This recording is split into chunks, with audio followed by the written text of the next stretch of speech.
침묵이라는 오늘 말씀을 통해서 우리가 같이 이 말씀을 은혜를 나누기 원합니다. 침묵은 아무 말도 하지 않는 것이 침묵이죠.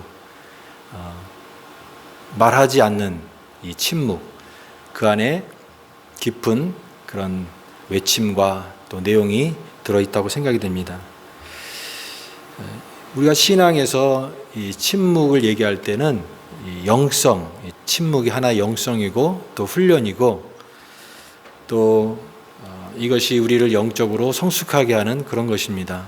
성경에는 이 침묵하라라고 하는 그런 내용이 많습니다. 너희는 그 앞에서 잠잠할지어다. 너희는 가만히 있어 주가 하나님됨을 알지어다.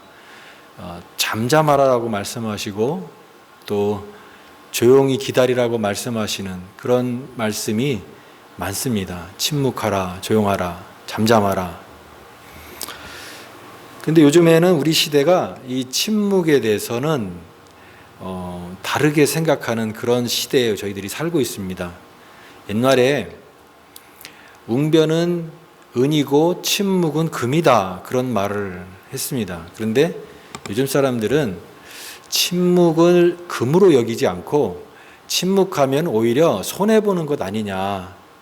지금 다들 자기 주장을 하고 자기를 피력하고 말을 해서 상대방을 설득시키는 그런 시대에 그냥 말을 안 하고 침묵만 지킨다고 해서 그것이 오히려 손해보고 사람들이 무시당하고 그렇게 될 것이다. 그런 말들을 많이 합니다.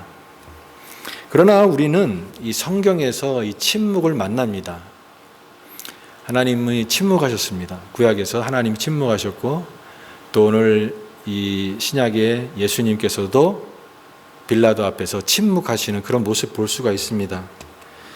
오히려 우리는 이 말보다 이 침묵을 통해서 우리 신앙의 깊은 본질, 우리 신앙의 깊은 그 본질을 깨닫게 된다라고 하는 것입니다. 그래서 침묵은 영적 성숙의 또 다른 언어이다.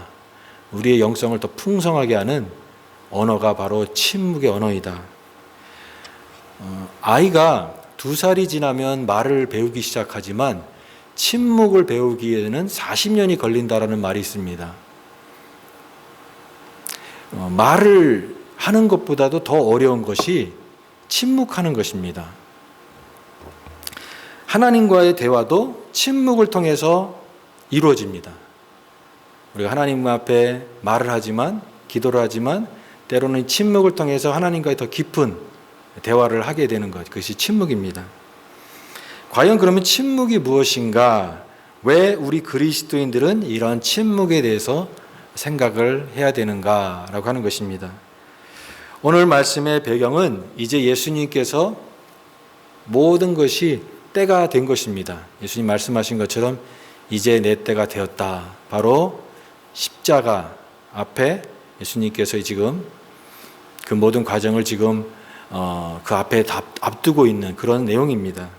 예수님께서 이제 겟세마네 동산에서 제자들과 함께 기도하시고 나서 이제 대제사장들과 그 무리들이 보낸 사람들에게 잡히셨습니다.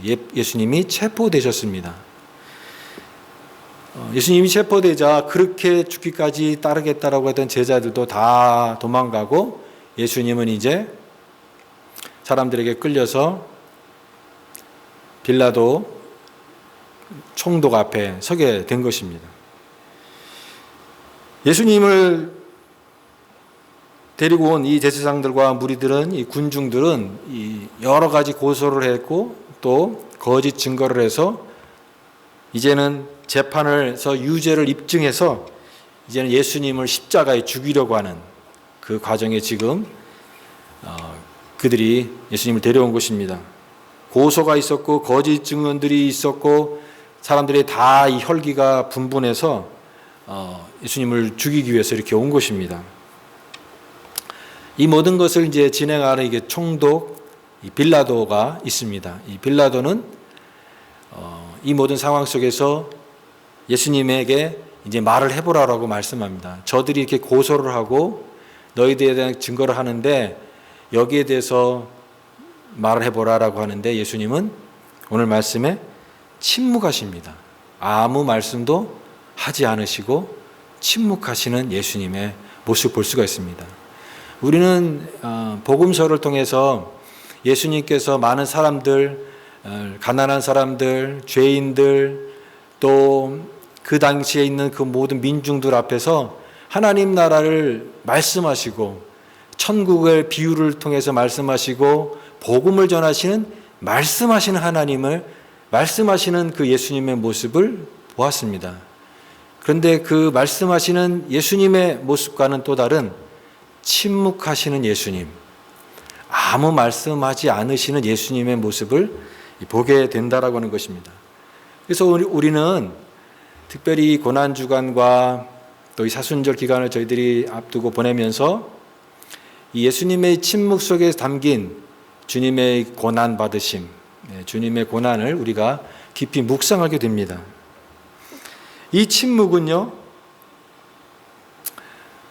말보다도 더 적극적인 표현이다라고 하는 것입니다. 침묵은 말보다 더 적극적인 표현이다. 우리가 억울한 일을 당할 때, 우리가 인생을 살면서 억울한 일을 당할 때 거기에 대해서 우리가 해명을 하고 진실을 밝혀야 될 때가 있습니다. 그러나 때로는 침묵할 때가 있다라고 하는 것입니다. 침묵해야 될 때가 있다. 오늘 본문의 예수님의 침묵도 그런 것입니다. 빌라도 앞에 예수님께서 섰을 때 이제 많은 사람들이 이제 고소를 합니다. 물론 그 고소들은 다 예수님을 반대하는 종교 지도자들, 대제사장들의 그런 사람들이 다 만들어낸 그런 내용들이죠. 또 증인을 세웠는데 그 증인도 다 거짓으로 만들어진 거짓 증인이었습니다. 그런 고소와 거짓 증인들이 쏟아지는 상황 속에서 13절 말씀에 오늘 빌라도가 말합니다. 이에 빌라도가 이르되 그들이 너를 쳐서 얼마나 많은 것으로 증언하는지 듣지 못하느냐. 이렇게 많은 증언들이 있고 너에 대해서 이렇게 고소를 하는데 거기에 대해서 예수님의 어떤 반응을 듣고 싶은 것입니다. 이런 고소 앞에 너는 뭐라고 말하겠느냐, 뭐라고 대응하겠느냐, 말을 해보라. 억울한 것이 있으면 말을 해보라. 이런 뜻입니다. 어떤 반응을 기대하고 있어요. 최근에 한국에서 이제 학원 폭력, 학폭에 관한 그런 이슈가 많이 제기되고 있습니다. 사람들이 유명한 연예인이고 유명한 운동선수가 됐는데 이제 그들이 청소년 시절이나 어린 시절에 지금의 어떤 그런 연예인의 모습, 유명한 운동선수의 모습과 다른 학교에서 폭력을 행사하는 그런 학생이었다, 그런 사람이었다라고 하는 것을 이렇게 폭로함으로써 많은 이슈가 된 것입니다. 그래서 거기에 대해서는 또 나는 그런 적이 없다라고 이렇게 주장을 하고 있어서 양측이 서로 다 상대방이 거짓말을 하고 있다라고 이렇게 말을 하고 있는 그런 상황 속에서 어떤 쪽이 정말 진실을 말하는지 우리가 좀 헷갈릴 때가 있습니다. 무엇이 진실한지가 밝혀져야 되겠죠. 왜냐하면 그것이 밝혀지지 않으면 그것을 당한 사람들한테는 엄청난 그런 피해가 있고 그런 너무나 큰 데미지를 입힐 수 있기 때문에 그렇습니다. 그래서 변호사를 선임하기도 하고 법정에 나가서 그것을 공방하기도 하고 어떤 진실을 밝히기도 하는 그런 내용을 하게 되는 것입니다. 그런 상황 속에서 침묵을 한다라고 하는 것은 좋은 방법이 아닙니다. 왜냐하면 그때 침묵을 하게 되면 그것은 그 자기가 했던 일을 했다는 것을 인정하는 동의가 되기 때문에 그렇습니다. 그래서 적극적으로 자기의 어떤 그런 억울한 것이라든가 그 분명한 것을 밝혀야 됩니다. 그런데 오늘 바로 이와 같은 주장과 고소가 있는데 거기에 대해서 말해보라라고 빌라도가 얘기하는데 예수님께서는 아무 말씀도 하지 않으신 것입니다. 예수님이 침묵하셨습니다.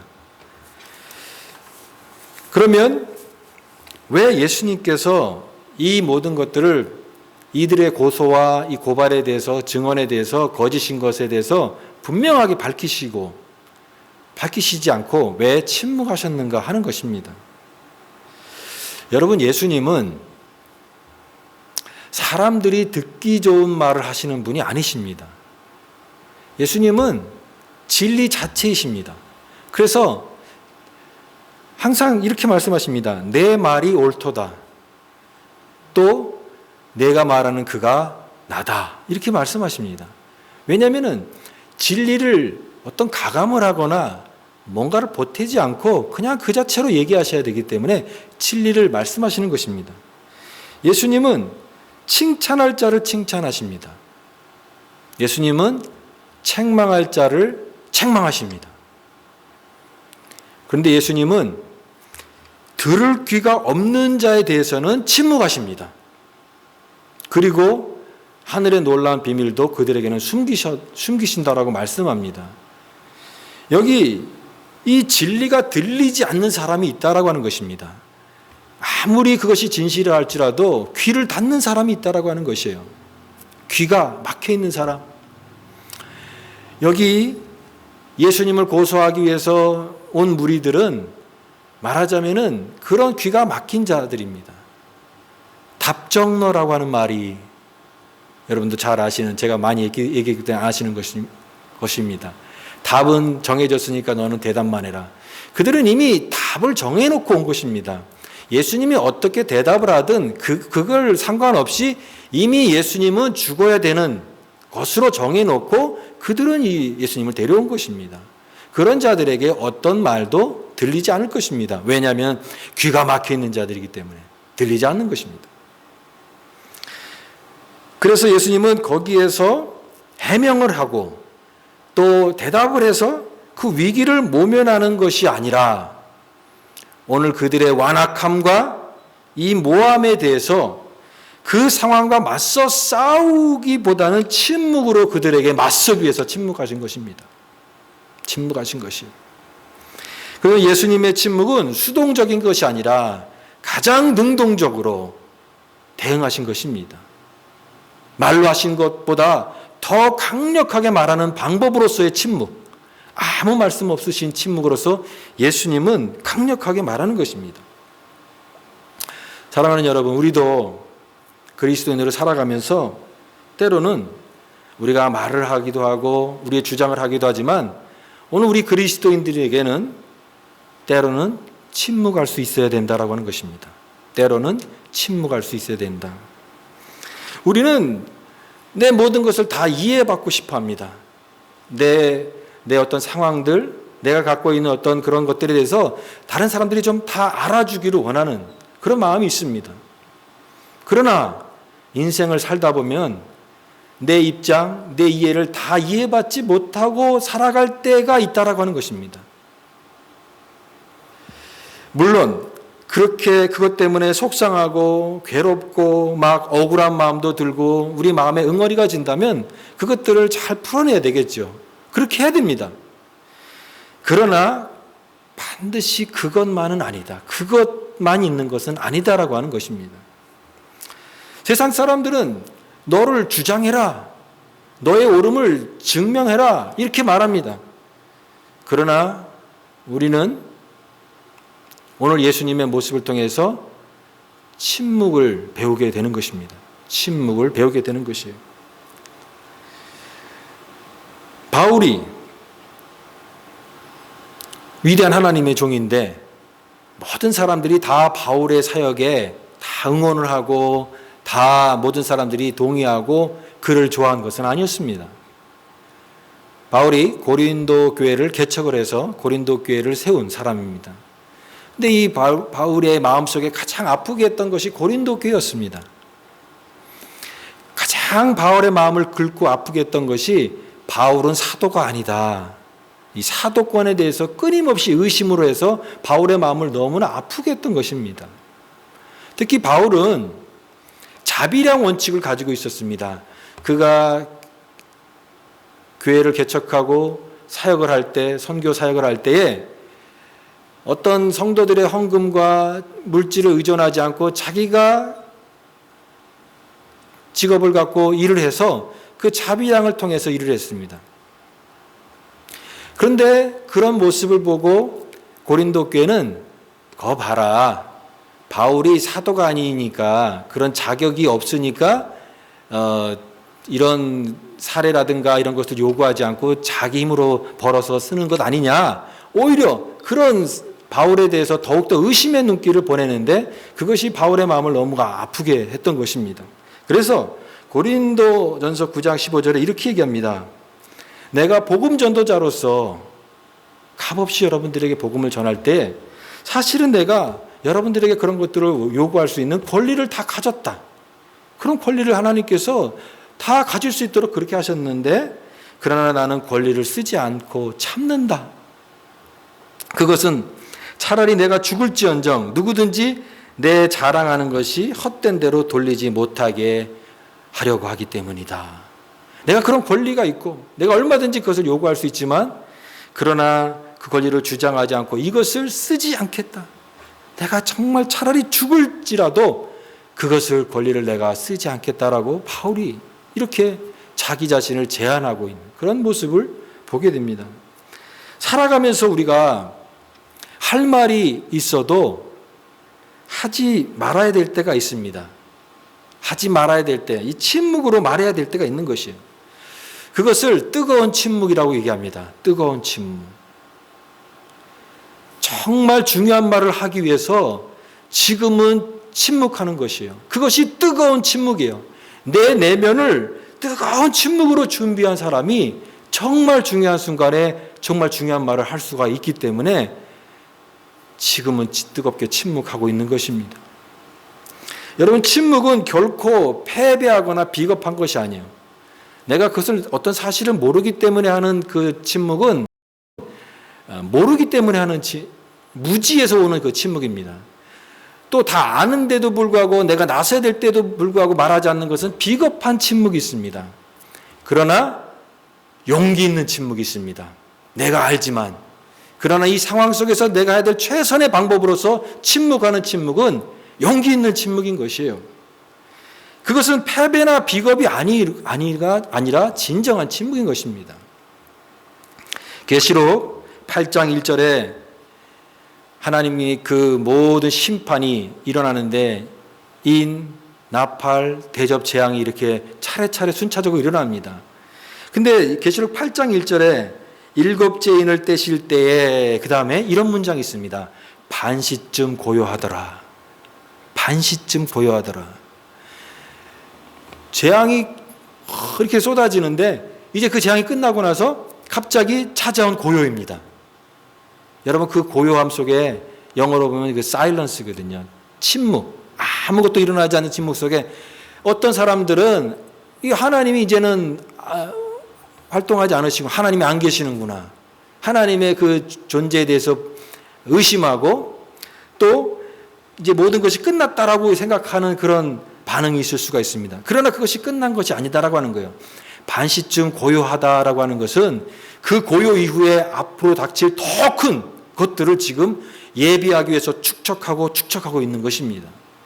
정말 어리석은 사람은 그때에 그냥 경거망동하게 행동하는 거예요. 아, 이제 침묵이구나. 아무것도 없구나. 그러면서 경박한 자는 성급하게 판단하지만 정말 지혜로운 자는 그때를 준비하는 것입니다. 앞으로 있을 것들을 생각하고 하나님이 이 침묵 속에서 일하시는 것들이 무엇인가를 바로 보는 것입니다. 안으로 더 깊이 집중하는 그런 의미에서의 침묵이 있다라고 하는 것입니다. 오늘 우리 주님께서는 빌라도 앞에 또 고소하는 무리들에 들끓는 그런 어떤 이 현장 속에서 주님은 아무 말씀도 하지 않으시고 침묵하십니다. 우리는 이 침묵 속에서 예수님께서 이 땅 가운데 오셔서 당하는 모든 아픔과 고통과 주님의 그 눈물을 우리가 이 침묵 속에서 또한 배우게 되는 것입니다. 이 세상의 모든 오해를 다 받으셨는데 거기에 대해서 반응하지 않으시고 예수님은 침묵하셨다. 어떤 주님의 일을 열심히 하는 주의 종이 있었습니다. 그분이 너무나 열심히 했다라고 하는 거예요. 교회를 위해서 또 다른 사람들의 섬기면서 열심히 일했는데 그렇게 열심히 섬기는데도 불구하고 그가 다른 사람들로부터 받았던 것은 여러 가지 오해였습니다. 저 사람이 저렇게 행동하는 것은 뭔가 이유가 있다.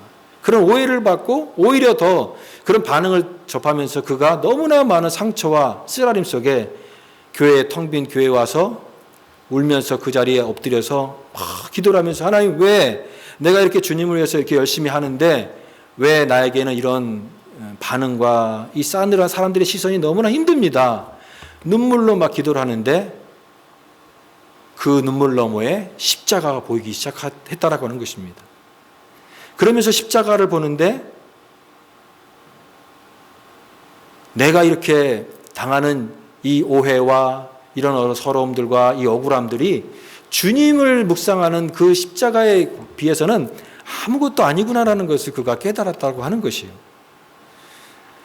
정말 나는 억울하다고 생각했는데 내가 제일 이 세상에 억울하다고 생각했는데 그러나 예수님이 당하신 억울함에 비하면 아무것도 아니구나.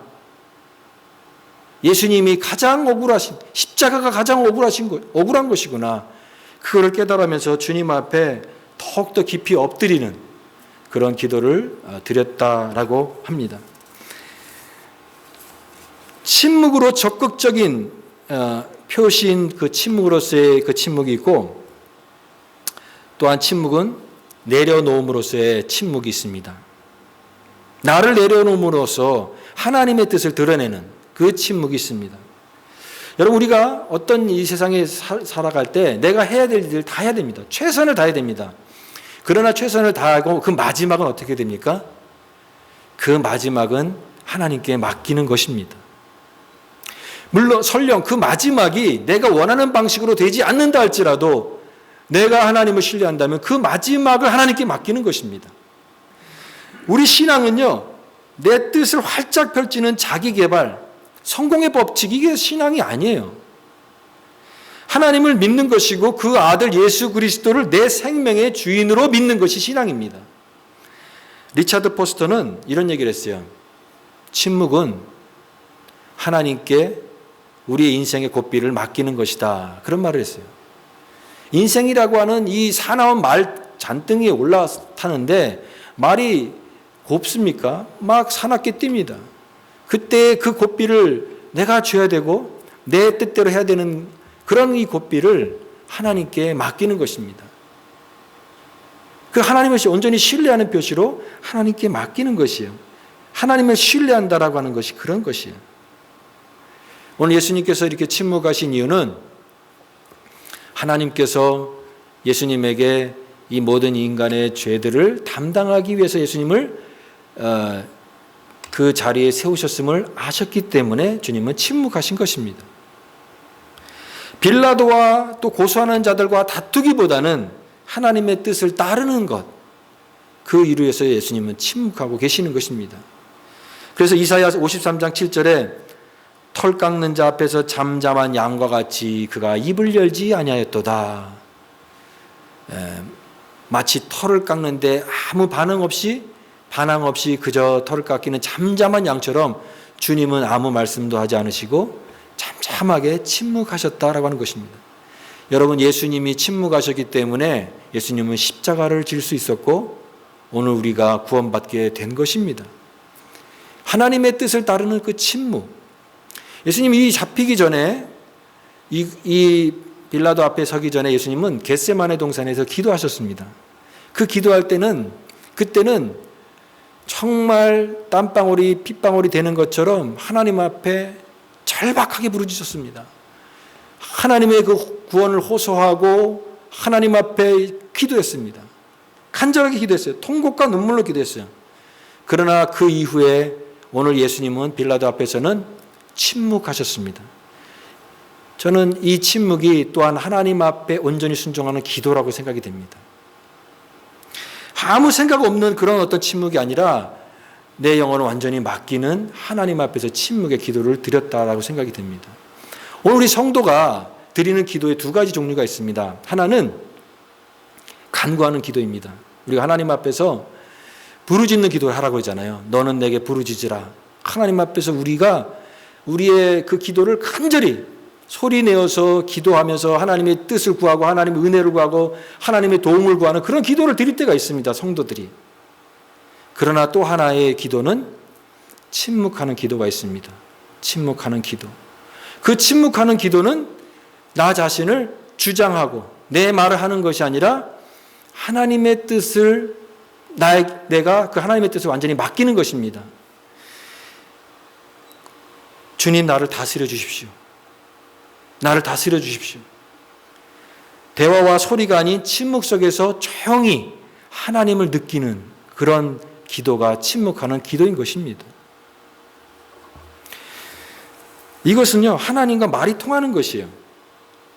하나님과 말이 통하는 것이고 하나님을 이해하는 것입니다. 우리가 자녀를 키울 때도 너무나 어린 자녀들은 간단한 그런 대화밖에 통하지 않습니다. 그러나 그 자녀가 장성하고 나와 말이 통할 때 더 깊은 말을 할 수가 있는 것입니다.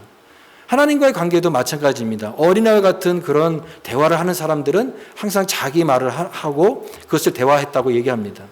기도했다고 얘기합니다. 그러나 우리가 더욱더 성숙한 사람이 되면 하나님의 마음을 알게 되는 것입니다. 대화를 하게 되는 것입니다. 하나님이 어떤 분이신지 듣게 되는 것입니다. 이해하게 되는 것이요. 주님의 마음을 알아가게 되는 것입니다. 이것이 침묵 속에 드리는 기도, 나를 온전히 맡기고 주님 나를 다스려 달라고 하는 그 기도, 그것이 바로 기도인 것입니다. 그러므로 침묵의 모습은 하나님과의 관계를 더욱더 풍성하게 만드는 것입니다. 침묵은 우리를 영적으로 더욱더 성숙한 사람이 되게 만드는 것입니다. 인도에서 가난한 자들과 함께 여생을 보낸 마더 테레사 그 수녀는 아름다운 선물이라고 하는 책에서 그가 평생 가난한 자들과 함께하면서 그 가난한 자들 속의 그 고통과 그 빈민과 아픔 속에 함께하시는 그 예수님의 모습을 봤습니다. 그 예수님의 그 모습을 통해서 상처받은 자들과 어려운 자들을 위로를 했습니다. 그가 이런 얘기를 했어요. 우리에게는 침묵이 필요합니다. 침묵이 필요합니다. 눈의 침묵이 필요합니다. 눈이 침묵할 때 우리는 예수님의 모습을 더욱더 분명히 보게 될 것입니다. 그렇게 얘기했습니다. 귀의 침묵이 필요합니다. 귀가 침묵을 해야 주님의 말씀이 내 귀에 들리기 때문에 여러분은 귀의 침묵을 지켜야 됩니다. 혀의 침묵이 필요합니다. 내가 말하고 싶지만 침묵함으로써 우리는 참된 말을 할 수 있기 때문에 침묵해야 됩니다. 라고 말하고 있습니다. 욥이 그렇게 고난을 당했지만 그가 그 고난 속에서 여러 가지 하고 싶은 말들이 많았지만 그가 말을 하지 않고 침묵함으로 범죄하지 않았던 것처럼 오늘 우리가 그런 태도를 보면서 침묵을 또한 배운다라고 하는 것입니다. 마음의 침묵이 필요하다라고 하는 거예요. 내 마음의 최선의 침묵을 지키면서 그 마음에 집중하는 하나님의 음성을 듣기 위해서 마음의 침묵을 하는 것입니다. 이와 같이 그리스도인들은 침묵을 통해서 주님이 주시는 위로의 말씀을 듣는 존재인 것입니다. 극심한 고통 속에서 침묵하시는 예수님 안에서 진정한 예수님의 십자가의 사랑을 우리가 느끼게 되는 것입니다. 주님의 침묵은 우리를 위한 십자가의 절절한 사랑이구나. 나의 구원을 위한 하나님의 그 침묵이구나. 우리가 그것을 깨닫게 되는 것입니다. 오늘 우리가 이와 같은 주님의 침묵을 생각하면서 오늘 우리도 침묵하기를 원하는 것입니다. 침묵을 통해서 우리는 하나님의 뜻을 더욱더 분명히 깨달아야 될 줄 믿습니다. 우리도 침묵을 통해 나를 부정하고 자기 십자가를 지고 예수 그리스도의 십자가를 따르는 자가 되기를 원합니다. 침묵을 통해 우리는 조용히 순종하며 주님을 끝까지 따르는 그런 믿음의 사람으로 살아갈 수 있습니다. 이 사순절과 또 주님의 고난을 묵상하는 이때에 침묵하시는 주님, 오늘 그 주님을 우리가 바라보면서 오늘 우리도 주님과 더욱더 깊이 하나가 되어서 주님을 끝까지 따를 수 있는 거룩한 주의 백성들, 거룩한 하나님의 종들 다 될 수 있기를 주님의 이름으로 축복합니다.